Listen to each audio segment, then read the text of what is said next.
semuanya, perkenalkan namaku Fadila Lenkia Putri Karina, kelas 12 IPA 7 nomor absen 9. Pada video kali ini aku akan menjelaskan tentang katabolisme. Apa itu katabolisme? Sebelumnya kita harus tahu dulu metabolisme itu apa. Metabolisme seperti yang kalian tahu itu adalah proses biokimia yang terjadi di dalam tubuh kita untuk menghasilkan energi. Nah, di sini metabolisme itu dibagi dua, katabolisme dan anabolisme. Di sini aku hanya akan menjelaskan apa itu katabolisme ya. Katabolisme adalah proses yang terjadi dalam tubuh kita, yaitu proses pemecahan molekul-molekul besar dan molekul kompleks yang dibantu oleh enzim.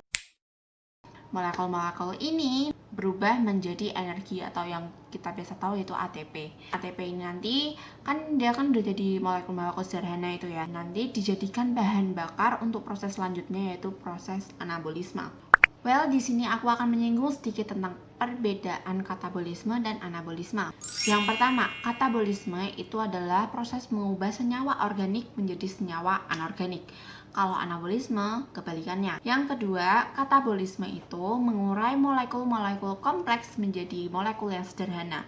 Nah, kalau anabolisme seperti yang kita tahu sebelumnya tadi, terus sebaliknya, dia menyusun materi-materi sederhana menjadi materi yang kompleks. Yang ketiga, katabolisme itu menghasilkan ATP. Kalau anabolisme sebaliknya ya, dia yang menggunakan ATP.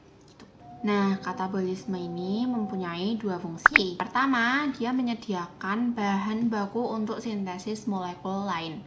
Yang kedua, dia menyediakan energi kimia yang dibutuhkan untuk melakukan aktivitas sel. Energi yang dilepaskan saat proses katabolisme ini bisa disimpan dalam bentuk ATP atau adenosin trifosfat.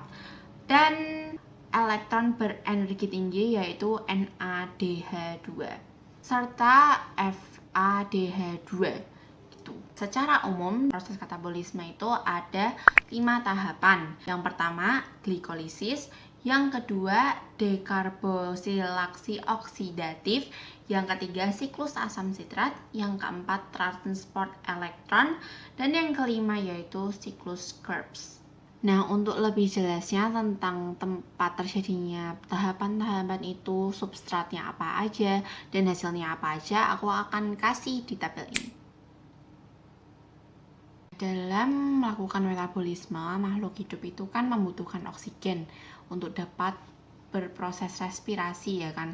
Di katabolisme ini terdapat dua jenis respirasi yaitu aerob dan anaerob. Respirasi aerob ini tadi dia membutuhkan oksigen, kalau yang anaerob dia tidak membutuhkan oksigen.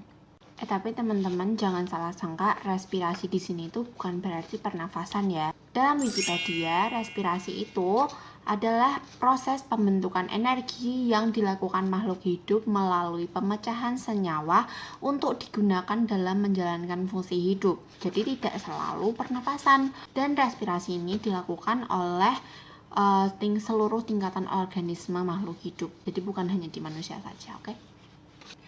Nah, di sini kan katabolisme itu ada 3. Yang pertama, katabolisme karbohidrat berupa respirasi aerob dan anaerob. Yang kedua, katabolisme lemak, dan yang ketiga, katabolisme protein. Nah, di sini ada salah satu reaksi katabolisme yang terjadi dalam sel, yaitu dinamakan respirasi seluler. Respirasi seluler ini adalah tahapan proses oksidasi substrat pernafasan dalam sel, melepaskan energi dan menyimpannya dalam bentuk ATP atau adenosin trifosfat. Tempat terjadinya respirasi sel ini terdapat pada sitoplasma dan mitokondria. Dalam katabolisme karbohidrat tadi kan berupa respirasi aerob dan respirasi anaerob kan. Aku akan menjelaskan yang respirasi anaerob dulu secara singkat ya.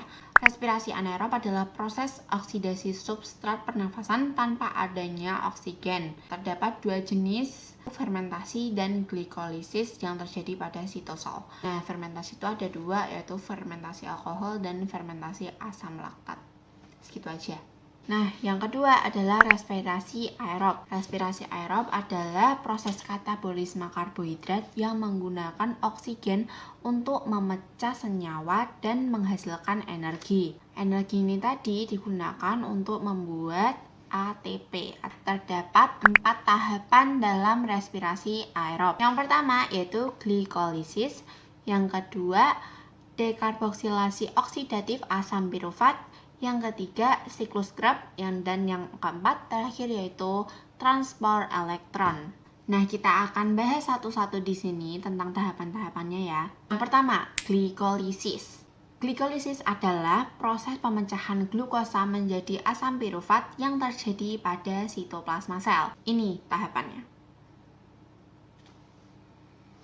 Kalian pasti bingung kan? Aku akan persingkat aja. Nih kayak gini. Biar gampang aja nih, aku ringkas jadi kayak gini.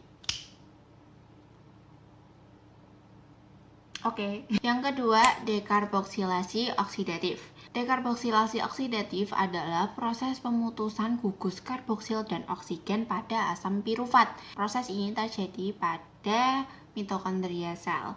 Ini ringkasan reaksinya. Yang ketiga yaitu siklus Krebs atau siklus asam pirufat. Siklus ini terjadi setelah dekarboksilasi oksidatif terjadi di dalam matriks mitokondria. Cara gampangnya ini ringkasan reaksinya. Nah, yang terakhir yaitu transport elektron atau yang biasa disebut chemiosmosis. Merupakan tahap terakhir pada respirasi aerob yang disertai dengan pembentukan ATP paling banyak. Transport elektron ini berlangsung di dalam krista. Krista adalah membran yang ada di dalam mitokondria. Reaksi yang berlangsung dalam transport elektron adalah reaksi reduksi dan oksidasi antara senyawa NADH dan FADH2 yang dihasilkan dari tahapan sebelumnya. Tahapan-tahapan respirasi aerob tadi menghasilkan sejumlah ATP atau adenosin trifosfat. Totalnya ada 38 ATP. Begini. Nah, itu tadi teman-teman adalah penjelasan sedikit tentang katabolisme dan respirasi aerob. Nah, semoga membantu. Dan kalau aku ada kesalahan dalam menjelaskan, tolong dikasih tahu ya. Sekian dari aku. Bye-bye.